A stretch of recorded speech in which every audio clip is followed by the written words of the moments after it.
Shalom keluarga damai, puji Tuhan kita dapat berjumpa kembali dalam Samas edisi 10 Maret 2025. Mari bersama kita bersiap merenungkan firman Tuhan di masa Prapaskah ini. Mari kita berdoa. Ya Tuhan, syukur kami naikkan kehadirat-Mu untuk setiap berkat dan kasih dari Tuhan yang kami rasakan hingga hari ini. Sebentar lagi kami akan membaca dan merenungkan firman Tuhan.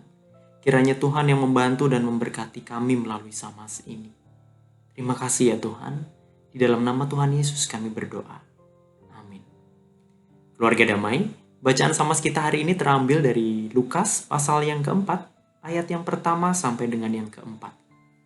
Lukas pasal yang keempat, ayat yang pertama sampai dengan yang keempat. Saya akan membacakannya demikian.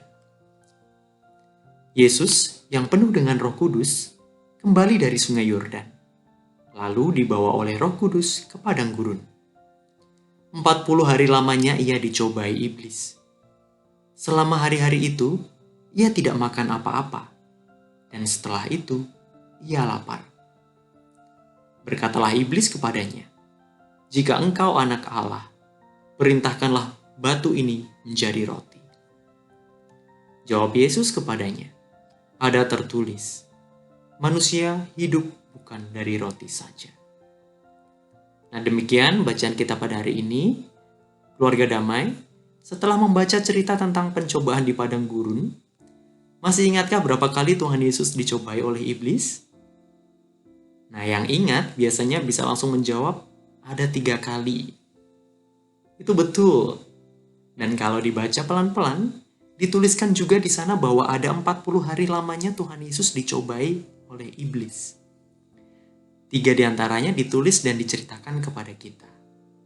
Salah satunya yang barusan kita baca, yaitu ketika iblis mengajak Tuhan Yesus yang lapar untuk mengubah batu menjadi roti. Iblis ini sepertinya sangat peduli dengan Tuhan Yesus ya. Ia memberi usul di waktu yang tepat, yaitu ketika Tuhan Yesus sedang lapar. Kenapa Tuhan Yesus tidak menuruti usulan iblis?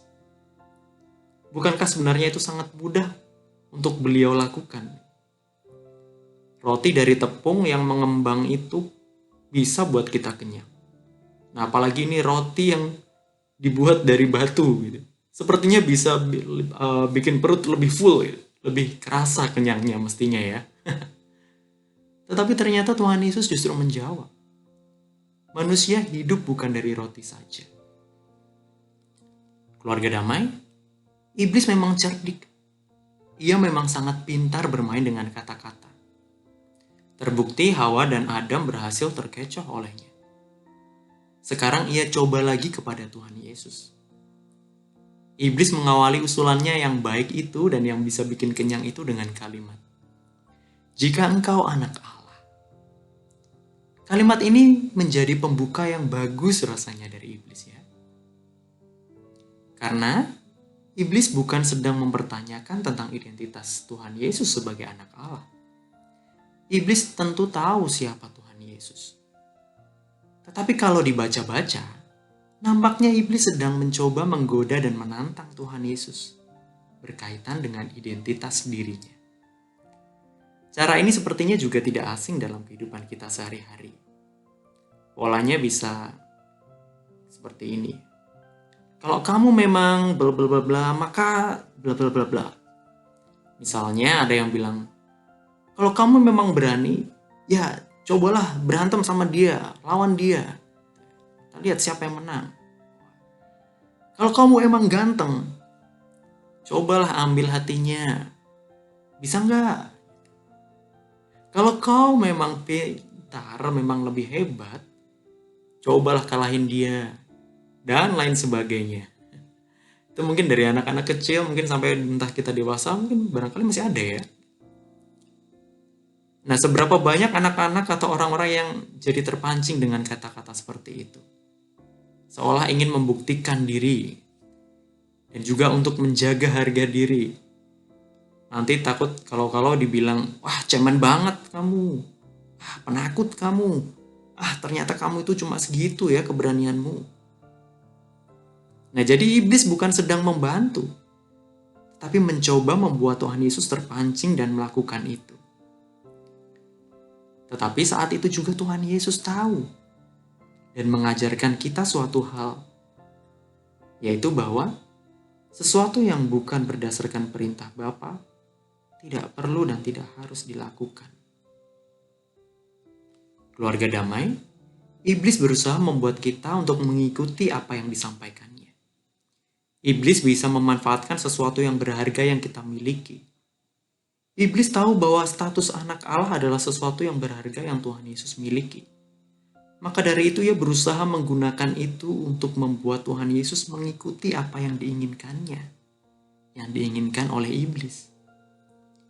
Bisa saja kalau Tuhan Yesus nurut merubah batu menjadi roti itu, lalu sudah merasakan enaknya, kenyangnya gitu. Wah, betul juga ya iblis ini. Lalu terus-terusnya malah ngikut tuntunan dari si iblis ini. Tetapi Tuhan Yesus sudah waspada dan tahu tentang hal itu. Ia sepenuhnya sadar tentang tuntunan siapa yang harus diikuti. Keluarga damai, apa hal paling berharga yang kita miliki? Apakah itu harga diri? Apakah itu keluarga? Apakah itu jabatan, prestasi, dan lain sebagainya? Kita pun harus waspada karena iblis juga bisa memakainya. Memanipulasi kita untuk mengikuti apa yang dia mau. Dari soal harga diri, iblis bisa membawa kita pada kesombongan, haus kekuasaan, pengakuan, dan penghormatan dari orang-orang lain. Atau bisa juga iblis menjatuhkan kita dengan merendahkan harga diri kita. Dengan membisikkan pikiran-pikiran seperti, kamu itu tidak cukup baik. Atau kamu lihat itu mereka. Betapa suksesnya mereka dan kamu tidak akan pernah bisa seperti itu. Kamu itu bodoh dan sebagainya. Lalu bagaimana mungkin kecintaan kita kalau kita ngomong, keluarga adalah sesuatu yang paling berharga buatku. Bagaimana itu bisa dimanfaatkan oleh iblis? Ya bisa saja. Iblis bisa menawarkan sesuatu untuk orang yang mengasihi keluarganya. Iblis bisa menawarkan kekayaan, kesuksesan, semua cita-cita, harapan, dan keinginan kita yang dapat diraih secara instan bersama iblis. Nah, itu dapat juga dilihat tentang bagaimana iblis menawarkan kuasa dan kekayaan itu kepada Tuhan Yesus. Nah, Tuhan Yesus saja digoda seperti itu. Apa enggak kita juga digoda juga dengan hal yang sama? Iblis akan ngiklan terus. Sama seperti ia juga tidak bosan mencobai Tuhan Yesus selama 40 hari. Jadi keluarga damai, mari bersama-sama kita terus bersikap awas dan waspada akan godaan si iblis ini. Puji Tuhan kalau kita punya orang-orang di sekitar kita yang mau dan bisa saling mengingatkan dan saling menjaga. Tetapi sendirian pun tidak mengapa, tidak masalah. Saat itu pun Tuhan Yesus juga sendirian di padang gurun. Kalau ada temannya, jangan-jangan malah temannya itu minta Tuhan Yesus untuk segera mengubah batu-batu menjadi roti karena saking laparnya. Demikian juga, tidak semua orang di sekitar kita itu selalu bisa membawa dan menolong kita untuk tetap kuat mengikuti Tuhan. Ada kalanya tantangan itu tidak mudah untuk dihadapi bagi semua orang.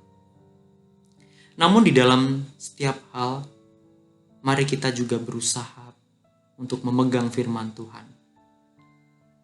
Dan juga terus mempercayakan diri pada Roh Kudus yang selalu sedia dan siap untuk menuntun kita. Mari kita berdoa.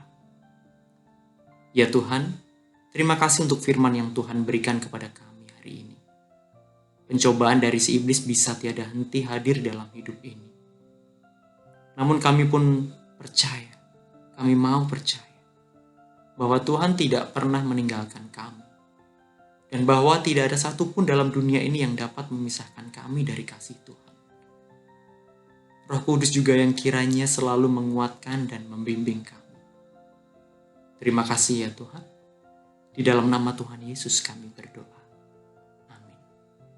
Keluarga damai, demikian sama kita pada hari ini. Awas, iblis bisa menggoda lewat sesuatu yang kita anggap berharga.